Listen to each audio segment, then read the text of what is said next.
Bon, nous allons installer les muscles du cou. Donc j'ai terminé, j'ai entouré de terre la partie du muscle, la partie du cou qui ne se verra pas. J'ai placé ici, puisque je suis en train de faire un crâne d'homme, j'ai placé à 10 cm, j'ai placé la pomme d'Adam. J'ai écrasé un petit peu cette partie, donc on n'a pas besoin de voir les côtes. Donc vous avez ici ce qu'on appelle le sternum. Voilà. Vous avez une pente de 11 degrés pour le buste, à cet endroit. J'ai tassé un peu la terre et j'ai comblé ici pour qu'on ait bien ce dessin du cou qui est comme ça. Et ça va être rempli parce qu'on va installer les muscles qui vont tout autour de la ceinture scapulaire. Alors on va travailler qu'une moitié de visage et ça vous permettra de mieux situer les choses. On va commencer par le pectoral qui est là, et qui va prendre tout ça et qui va aller alors il part dans ce sens en fait, et parce que le sens des muscles c'est relativement important. Mais... Donc ils vont tous s'insérer sous la tête de l'humérus, c'est pour ça qu'ils partent.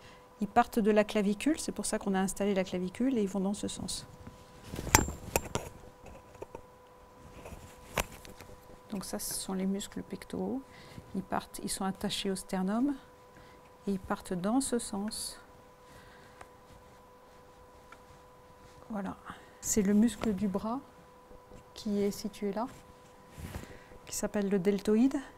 Et donc je vais commencer à vous le placer. Il est accroché de façon frontale au dernier tiers de la clavicule et puis il s'accroche dans le dos à l'omoplate. Donc il a 3 parties. Il s'insère comme ça. Voilà. Alors l'idéal c'est d'avoir une espèce de petite brosse pour après ça indiquer le sens des muscles. Parce que le sens des muscles va influer le dessin. Et donc c'est important de le connaître. Ici. Donc de dos ça va donner ça. Voici pour le deltoïde. Maintenant on va installer le sterno. Alors, c'est un nom un peu compliqué. Il s'appelle le sternocleidomastoïdien ou sternomastoïdien. Je vais vous expliquer pourquoi. C'est un muscle qui, à son arrivée, est en 2 parties, comme ça, comme ça.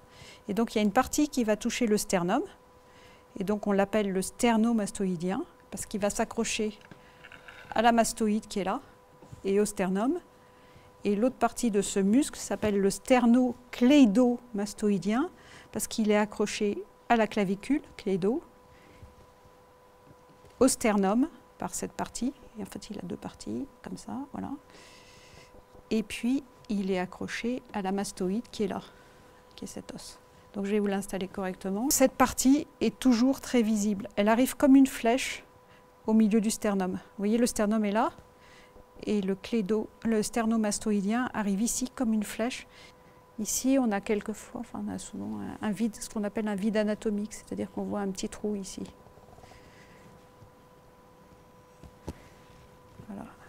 Il s'accroche derrière la clavicule, vous voyez, on voit quand même.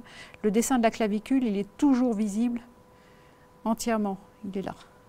Bon, maintenant, je vais vous parler du trapèze, qui est le muscle qui est à l'arrière. Alors, le trapèze, c'est un muscle qui va partir. On dit qu'il a la forme d'un châle qui est reposé sur les épaules. Et donc le dessin, c'est qu'il va s'accrocher ici à dans cette partie de la nuque. Et il va partir comme ça.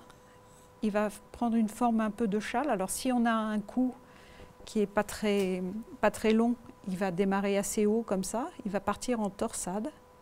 Et il va s'insérer dans la partie concave de la clavicule qui est là. Donc il va tourner comme ça, tout en étant vrillé, et il va continuer à descendre vers l'omoplate. Il va s'accrocher à l'omoplate aussi, il a une partie qui s'accroche à l'omoplate, et après ça il part comme ça. Voilà. Ici il est à l'horizontale, et puis ici il part en vrille comme ça. Voilà, alors je vais vous insérer ce muscle. Donc je vais montrer mon trapèze assez haut. Vous pouvez, pendant que vous faites l'exercice, toucher à cet endroit de votre corps. Vous apercevrez que vous avez une corde très très épaisse et c'est le trapèze. Il va couvrir ici, en fait l'os il est presque à vif. Ici on a ce qu'on appelle une espèce d'aponévrose et les muscles partent comme ça, de l'aponévrose. Je vais juste vous indiquer avec cette réglette le sens des muscles. Donc ce muscle il va en tournant sur lui-même ici, s'accrocher à la clavicule. Très important de noter ce mouvement de torsion.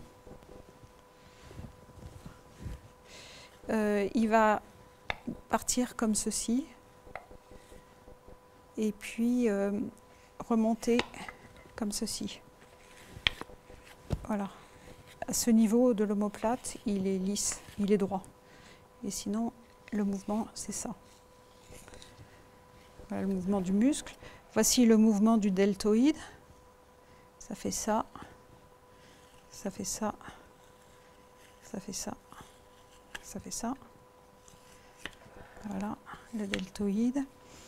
Alors là, je vous ai laissé peut-être un peu trop de vide, mais on reverra ça. Voici le muscle du pectoral qui, lui, part comme ça.